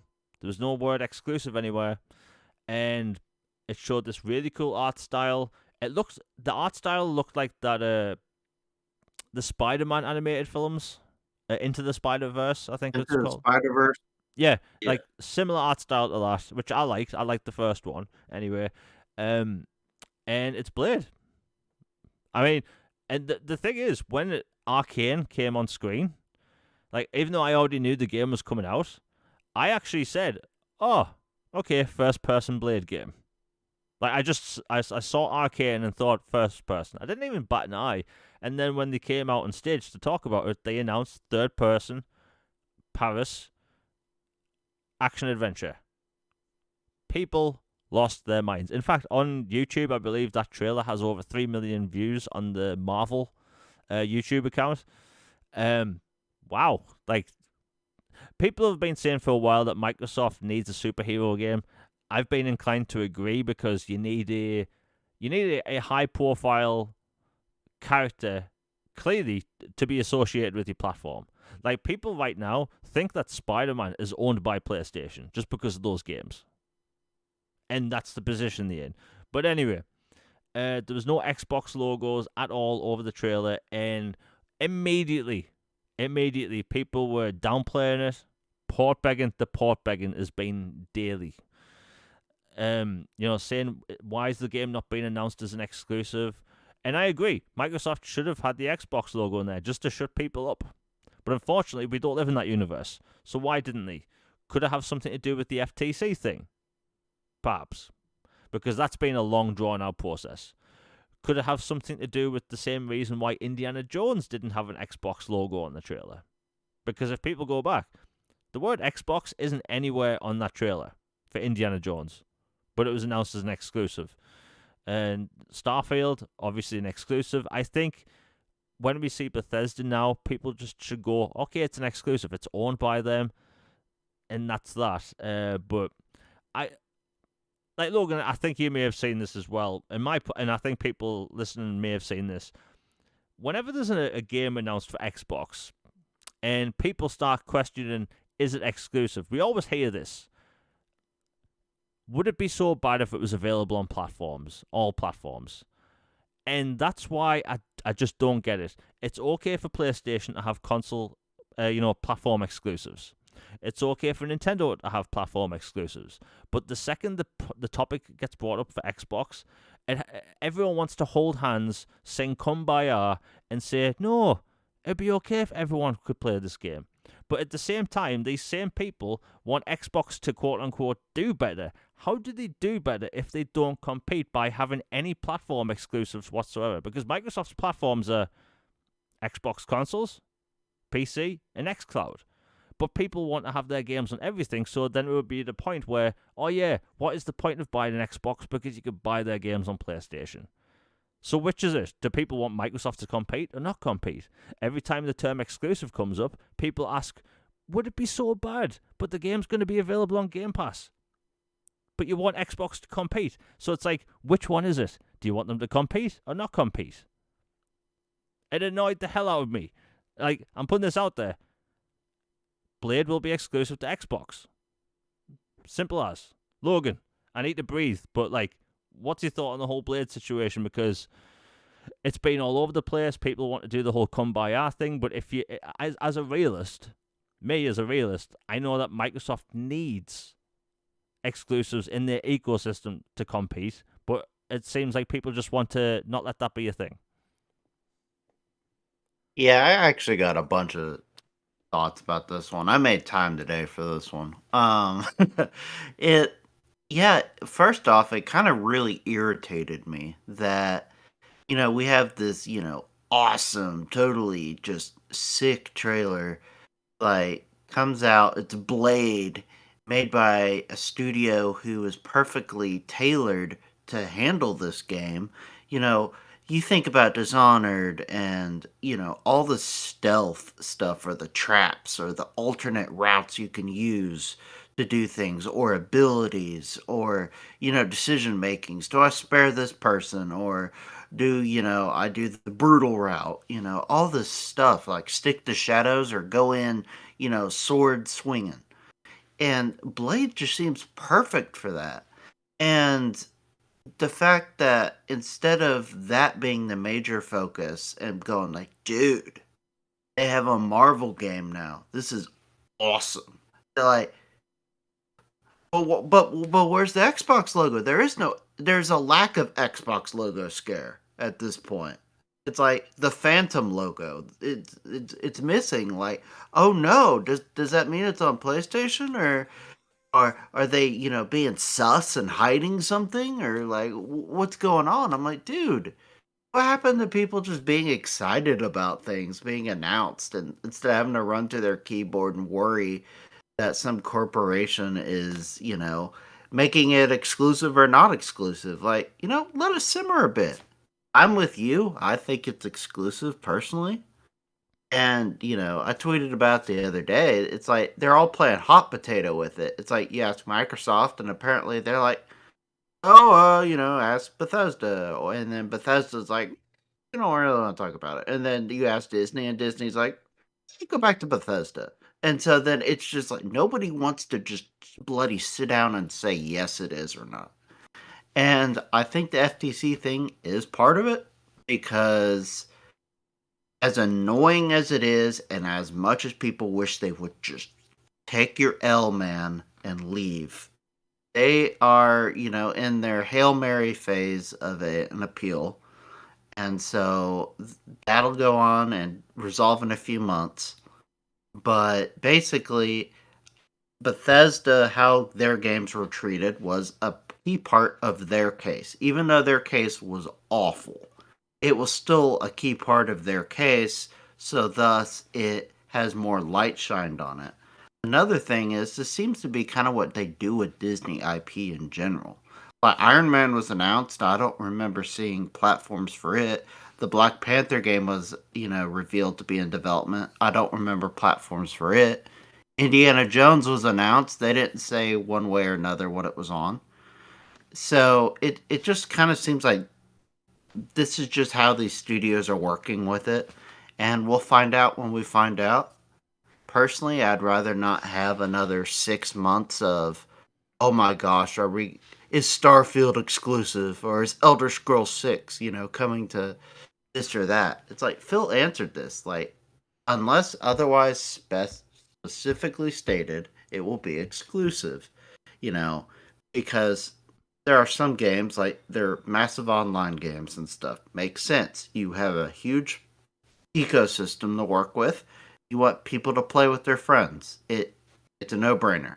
But something like Doom or Elder Scrolls or Fallout or single player focused type experience, yeah, make that sucker exclusive. So the idea that people are so focused on that instead of just this awesome announcement. And yeah, I love the art style. Sounds perfect. To me, the third person doesn't bother me at all. Because think about it. There's a difference between you've created a new IP and you're in first person as this character. You're a new character on the block. And you're like, okay, I'm embodying this character. Versus Indiana Jones. Indy's been around since the 80s. People know Indiana Jones. That's Harrison Ford likeness. If I don't see Harrison Ford on there, that's not my Indy. Like I want to see the character. I am Indiana Jones, not me as immersive in this new character. So I get third person for it. And all in all, I'm stoked for it, and I personally can't wait. Think it's a ways off though. Yeah, like they said, they just started development for it. It is a shame that the conversation didn't go from like, "Hey, this game could be really awesome. What they could do with gadgets and stuff," to constant exclusivity talk. And you were right. If you go back and look at the Black Panther and Iron Man trailers, or like the key art for the announcements, there's no platforms announced. So I mean, so why is it? The thing is, Microsoft. The real thing is, Microsoft isn't allowed to have any exclusives. Let's be honest. People have been saying for ages we want Xbox to do better, but they really don't. Like Microsoft was almost out of the game last generation, and then they were basically Phil Spencer helped unsink the Titanic, right? And now Xbox is in a good place. People will say, "Oh, but the third." Let me tell you how this benefits all gamers on Xbox, right? Microsoft being in third right now is the best thing for Xbox gamers because they have to try their bloody hardest to satisfy everyone. They have so many games in development that even though we have, and I can't mention the number, and people will know why in a few days. Microsoft has so many games in development, they still haven't announced most of them, right? The Gears of Wars and all that stuff, multiple of their studios are working on different, like, multiple games. Like, Microsoft has a lot of games in development. Why do you think Xbox content creators, including myself, are so excited? Because we have stuff to talk about. A decade ago, we didn't. Do you know what I say PlayStation people talk about at the minute? Wait till next Secret Showcase. Xbox. Yeah, yeah. Talk about Xbox and secret next gen, showcase and PlayStation 5 Pro. But on Xbox, like because they are third, Microsoft have to bloody try, so we get more games. And like Blade will be exclusive. People said Starfield would be on other platforms. People said Elder Scrolls would be on other platforms. Do you know what we found out? Starfield is exclusive. Elder Scrolls, sorry, is going to be exclusive. It came out in the bloody court case even. Indiana Jones exclusive came out in the court case even, and I don't think them announcing a game during a court case would be the best thing, considering they just said they just started development. So I think people need to calm down. And look at any of my replies. Whenever I post about Blade, either already or in the future, scroll down and look at the comments on Twitter. I'm always getting people saying, would it be so bad if it was on other platforms? Where's that same energy for other consoles? When Marvel Ultimate Alliance 3 came to Switch and only Switch, did we get this reaction? No. Nobody was port begging at all. It was what it was. Spider-Man, only on PlayStation, it is what it is. Wolverine is allowed to be exclusive on PlayStation, even though they don't own Wolverine. They don't own Spider-Man either, but you can see where I'm going with this. It's like they're all over the place with the treatment of consoles. And I just think it's funny. It's funny. For 22 years, people have been saying Microsoft's going to go third party. But the second they start putting out exclusives and sign exclusives, it's now wrong. It's stupid. This has been going on for too long, and it's tiring. like, I can understand why Xbox gamers are frustrated because they want to see the logo, because they just want confirmation. Maybe there's reasons why they can't, like you said. But look at Aaron Greenberg. He posted a picture the other day of Blade wearing, his sunglasses with Xbox logos in the reflection. That's him telling us without telling us, basically. So, I'm just putting it out there. Like, he wouldn't post that if it wasn't going to be exclusive. By the way, have you noticed that PlayStation fanboys use Bing AI image generator for memes? Like the people, Yeah, that's funny, isn't it? yeah, they hate Microsoft so much, but they use their Bing AI image generator. like, pick and choose your battles, why don't you? But yeah, other than that, I thought it was a good showing for new games. I think Microsoft has one of the big things for Microsoft is Japanese games. We clearly going to see more Japanese games. There's some more South Korean games coming to Xbox. Basically, more games from Asia coming to Xbox, which is a big deal. And I think going forward, outside of first-party games, you're obviously going to be getting more Japanese games. It's great. It's great in general. Logan, have you got anything else to cover before we close out the show? No, just that there was apparently this article I just saw not long before we hopped on here about this lady that they had hired from PlayStation, that she is managing their Japanese portfolio going forward for Xbox, and she was telling publishers and studios and whatnot that you need to release on Xbox because only putting on PlayStation isn't sustainable, or isn't affecting your bottom line and the growth of the IPs and stuff. It's different for a platform holder to be exclusive because guess what, they make the hardware. Of course they want to sell their hardware or sell their ecosystem, so they make exclusives. Then for Square Enix, getting a nice bag of money in some alley from Sony to have PlayStation 5 logo put on it instead of an Xbox logo at all. It there's a big difference. So her doing that is really impactful. I would keep an eye on Korea in particular for Yeah. Xbox content going forward. Neo is with Lies of P, great success, awesome game. Got nominations at the awards case, very well deserved. very good game. I would keep tabs on them and that region, especially since StarCraft is basically like a religion over there. It is like it's like a national huge sport, huge. StarCraft and RTS games. Korea is all in on gaming, has those cafes, everything. I think Korea is going to be a stronghold for Xbox going forward. Just a hunch. Yeah, it's funny you mentioned the StarCraft thing. They have entire arenas filled with people watching StarCraft being played. That's crazy. But hey, StarCraft's cool. But I've just pulled up the official thing. It says Mina Kato, former PlayStation executive who joined Xbox in July, is telling Japanese publishers that they should release their games on Xbox because PlayStation is not enough to expand their business. I mean, let's be honest, that's what we've all been saying for a long time. When Square Enix signs a deal with PlayStation, they aren't locking off their, let's just say, Final Fantasy VII Remake to, 50 million PlayStation 5s. They aren't doing that. They're locking that off to a small percentage of that because not everyone on PlayStation owns a PlayStation for Final Fantasy. They'll buy it for FIFA. Like most people that buy these consoles, that goes for Xbox as well, is for FIFA and Call of Duty, right? There's a small little chunk of those people that buy those consoles for Final Fantasy. That's just the case. There's a fan base on Xbox, there's a fan base on Nintendo and PC that would love to have these games in their platforms. And the thing is, Square Enix, they literally don't lose out on anything by making these games multi-platform. They make more money. The only difference is that PlayStation or whoever the exclusive platform holder is for the third party, they can't parade it around on trailers. That's the only difference.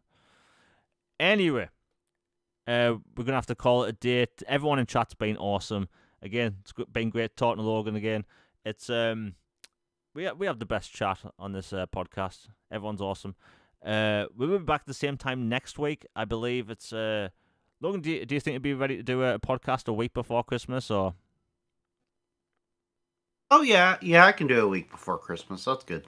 Okay, so yeah, we'll be back next week, same time. Would have gone over the normal, but again, I try to keep it 2 hours. But again, everyone's been awesome. I have a video coming out this week that is kind of about Xbox exclusives and some new things. But yeah, that should be out this week. Everyone in chat's been awesome. Back same time next week. Once again, I'm repeating myself.